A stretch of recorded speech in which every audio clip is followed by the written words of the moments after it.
All right. So, there's always some new condo catastrophe story going on in the GTA, in Southern Ontario.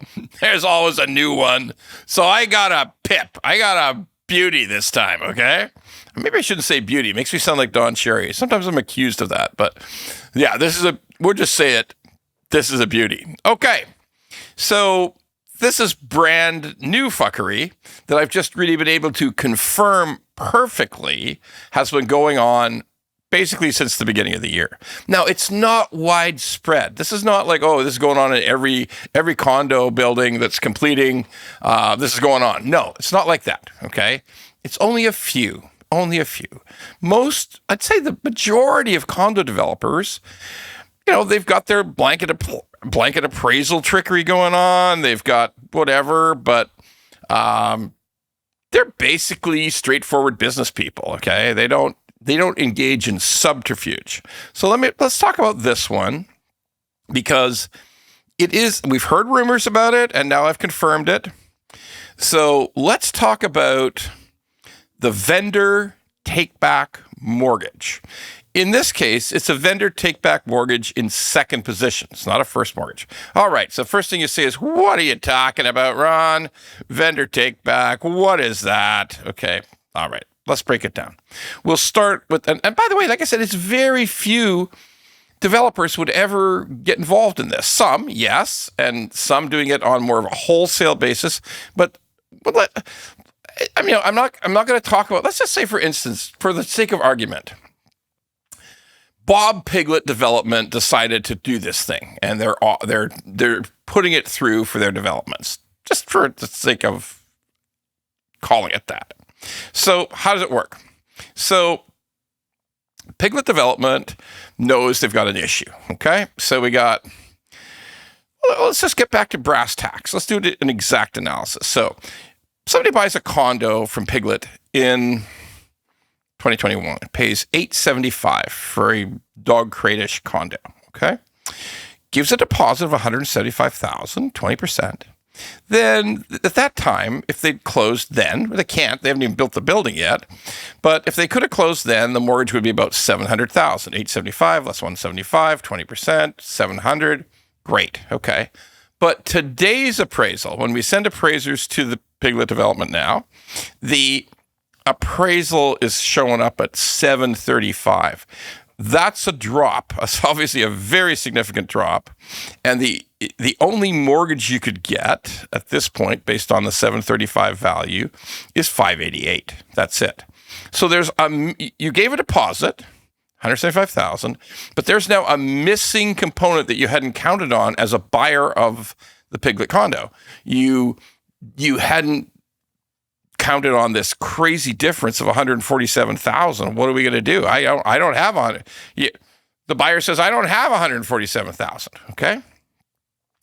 So here's the plan. The developer, Piglet, offers a vendor take back second mortgage. Okay. What's that? Everybody says, okay, that's when the developer gives you a mortgage. They will give you a mortgage, a second position mortgage. Okay. What's the rate? Rate's not bad. Rate's like 4.5%. It's not awful. It's only for 2 years, though, because the developer tells you very clearly this is just a temporary, it's just a gully. That's all it is. This is a gully in this condo world. Toronto's top market. It's all going to come back. It's just a gully. 2 years, it'll be back. We're going to give you a 2-year vendor take-back mortgage. Oh, okay. So that solves the problem of the missing $147,000. But here's a new issue. Banks don't accept second mortgages, particularly not vendor take-back mortgages, because the bank realizes developer is trying to solve a problem here about not being able to sell, not being everybody walking away from their development, and then they're in big trouble. This is a developer trying to solve a problem, and the bank also thinks the debt ratios won't work, the value may not recover in 2 years, and we're okay with blanket appraisals, but we're not okay with vendor take-back mortgages.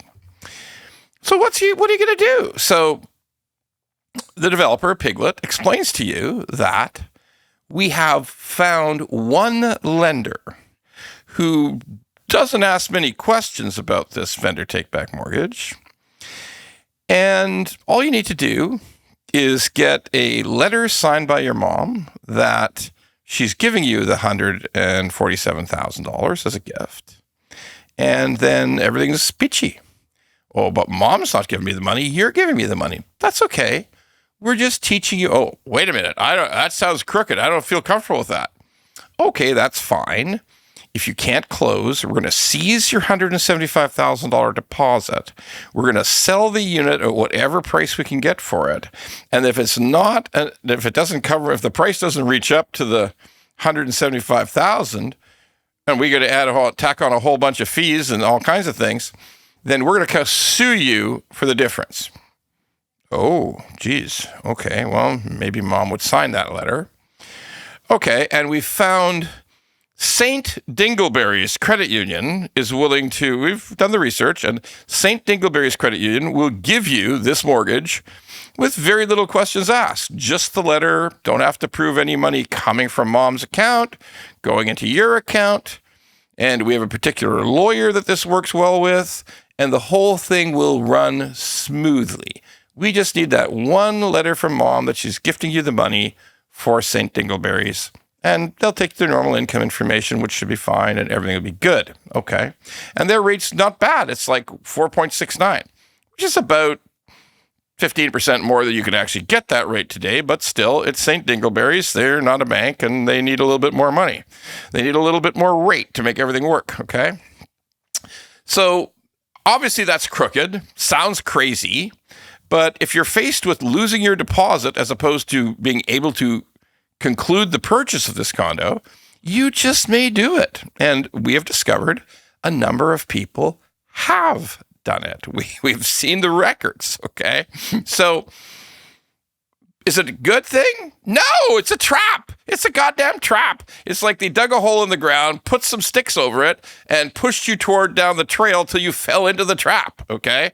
Because in 2 years, the market's not going to be radically better, and they're going to want their money back in 2 years. And you say, well, why would they do that? Why would they risk a power of sale action when it's, guess what? 2 years from now, they're all right. They've closed the condo corp. Things are moving along. And one by one, they pick off these vendor takebacks with power of sale action. And maybe you settle, maybe you don't. But they might also just get you to sell the place for less. And they're good. So yes, it's a trap.